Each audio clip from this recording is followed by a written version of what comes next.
Day 167 of observation. Pack 2426 still shows no sign of leadership structure or higher brain function. Welcome to Watch Mojo, and today we're looking at the biggest production investments that failed to draw a profitable audience for the streaming giant Netflix. For this list, we're only looking at films and series whose budgets were reported to the public. Is that a bot? I tried telling you, I tried waking you up, but you didn't. Any idea what the state would do to me if they found a freaking bot in my house? It is not my Well, fault. it's not my fault either. Get it the hell out of here. That's what I'm trying to do. Well, Number 10. The Ridiculous Six. Though Adam Sandler tends to deliver lucrative trash, three major studios didn't see a promising prospect in the high-concept Western spoof, The Ridiculous Six. Saddest thing you ever seen. It happens. Powers that be don't like to admit it, but it happens. Netflix nonetheless sank $60 million into what would be their first straight-to-streaming blockbuster. Even with it being an easier investment for viewers, the hype was quickly overtaken by backlash against the film's offensive humor, overproduction, and 2-hour runtime. Anyways, any of you handsome brothers ready to go steal a big hunk of gold? With a Rotten Tomatoes score of 0, it's a shameless vehicle even by Sandler standards. It definitely wasn't a wise vehicle for Netflix's business model of risky investments to entice new subscribers. That's very good, Barry. But I must walk this path alone. The company's 4-picture deal with Happy Madison Productions would eventually be extended, but The Ridiculous Six was their first ridiculous dud. Number 9. The Cloverfield Paradox. 2008's Cloverfield delivered a cult classic creature feature for around $30 million, while the bottle thriller 10 Cloverfield Lane captivated on half that budget. They weren't as lucky as you.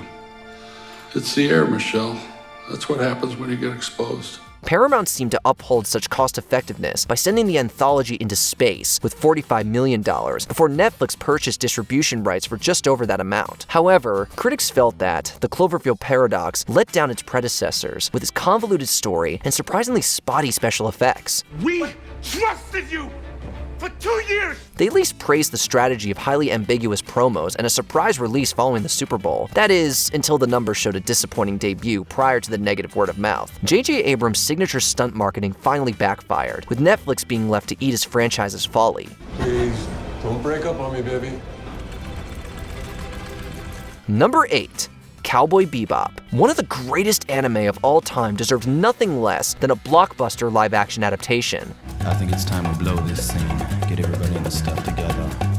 Okay, 3, 2, 1, let's jam. Though the budget for Netflix's Cowboy Bebop has been disputed, one can see the 9-figure estimates in the exploits of space bounty hunters. In fact, the promos were slammed by fans for the artlessly overblown aesthetic. The final product was further criticized as too faithful to the source material in some places, and too divergent in others. Who are you? Just a humble bounty hunter, ma'am. Even some critics were rooting for showrunner Christopher Yost's plans to refine his personal vision for Season 2. Alas, with mixed reviews and plummeting viewership, Netflix shot down the high-profile venture 3 weeks after its premiere. Well, I have a job for you.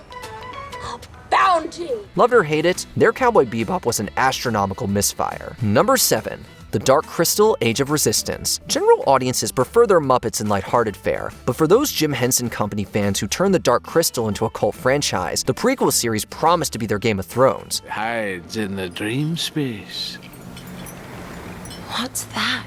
Age of Resistance spent almost $100 million to turn puppetry into a politically charged fantasy epic with an all-star voice cast. Critics hailed the groundbreaking technical values and complex storytelling, but that was too eclectic to define a target demographic. There you are. I was afraid you got lost. You cheated. Positive word of mouth died down as Netflix spent a year assessing the worth of a second season's long, expensive production. So, in September of 2020, fans were heartbroken, though not surprised, by the cancellation of The Dark Crystal: Age of Resistance. You and I are better than that. You're right. Number 6. The Last Thing He Wanted. Netflix bet big on Dee Rees after she delivered an acclaimed hit with 2017's Mudbound. Unfortunately, The Last Thing He Wanted was apparently the last thing audiences wanted. You think you're gonna get Barry Pond? You'd be surprised. Based on the novel by Joan Didion, the star-studded political thriller tries to unpack the Iran-Contra affair alongside a journalist's paternal issues. This character arc was a notable liberty from the source material. Critics say that it ultimately rendered the film sloppy and convoluted, despite a stunning budget of $100 million. I can see. You're buying into the whole package here. That was insufficient to mount promotions that could get ahead of the bad word of mouth. Rhee's costly wannabe prestige project was left to die on the vine without a distinct or satisfied audience. I don't have any comment to make about that. Number 5. Triple Frontier. With $150 million behind an all-star crew, Triple Frontier is a triple threat of military action, heist thriller, and jungle adventure. I've got a lawyer in St. John's who set up an offshore shell security operation that's ready to pay out a salary and bonuses for the rest of our lives. It'll just come in like any other paycheck.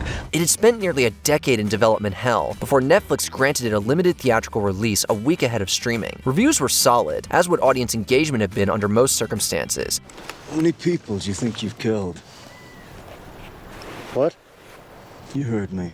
But 52 million streams in the second month, and a lot fewer from there, did not reflect the subscriber growth to justify the budget. Triple Frontier will be directly linked to Netflix's decision to reduce spending on prestige blockbuster productions going into the 2020s. What we're about to do is criminal. We do not have the flag on our shoulders, and no amount of that we tell ourselves is going to change that. Risky blowouts aren't always as lucrative as they look in the movies. Number 4. The Get Down. One can imagine the price tag on a Baz Luhrmann musical developed for a long-form format. A coming-of-age set against the birth of hip-hop, The Get Down was actually developed by Sean Ryan before he departed amid production delays. I hand you the magic, the mystery, the opening, Grasshopper. The first season, split into 2 parts, ultimately spent $120 million to recreate the poverty of the Bronx. Critics still had a hard time excusing the first half's expensive and extreme aesthetic. Though the reception warmed for side 2, the initial hype of the project plummeted. This is the Fantastic Four, +1. Yeah, this is the crew. The Get Down shockingly became the first blockbuster Netflix series to be cancelled after just 1 season. As usual, the most overproduced rap failed to jam with audiences in the long run. We vandalized stores, poor, no lights in the project core. Before the looting, only 5 DJ crews was moving. Till people stole DJ equipment, that number's risen. Number 3. Rebel Moon Saga. Zack Snyder founded a space opera franchise on a $166 million 2-picture deal. He wound up hijacking promotions of Rebel Moon to promote their upcoming director's cuts. Way more brutal, it's way more, but it's also more bizarre. It's just more, it's more Verhoeven-esque, I guess, if you want to think about it in those ways. Despite this, Part 1, A Child of Fire, enjoyed strong viewership on Netflix, but the film was heavily panned as derivative, self-indulgent, and dramatically flat. Part 2, The Scargiver, did not get a theatrical release, and ultimately fared worse with critics and audiences. The Scargiver has come to us.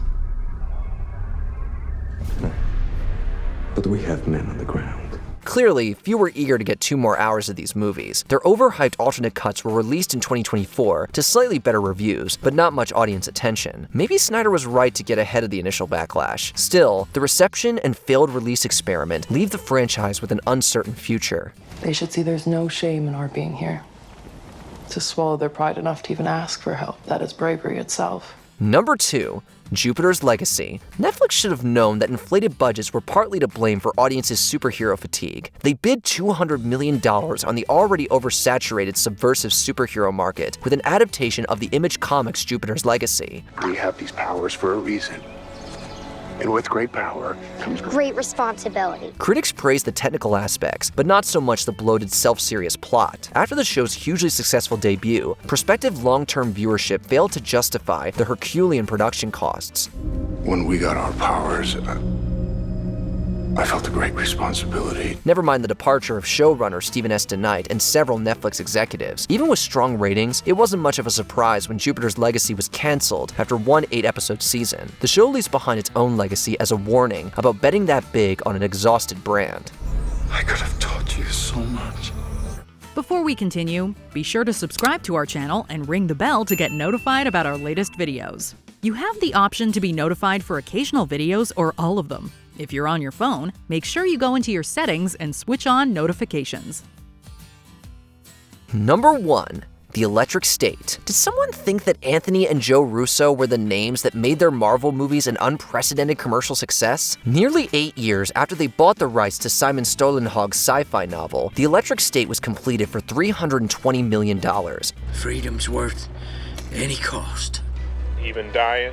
That is one of the biggest film budgets of all time. An objectively impressive 25.2 million views in its first week wasn't impressive enough, and it went downhill as critics lambasted the film as all style and no substance or sense. Young lady, I would not advise you to go out there at night. I really don't care about what you would advise. Word of mouth quickly diminished the Electric State's commercial prospects, if it ever stood a chance. One must question the state of both streaming and cinema after Netflix blew a monumental budget just to show they could. I don't know what you think you're trying to achieve here, Mr.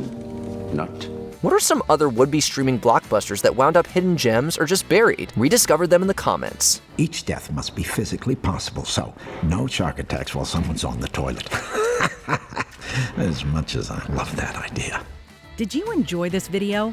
Check out these other clips from WatchMojo, and be sure to subscribe and ring the bell to be notified about our latest videos.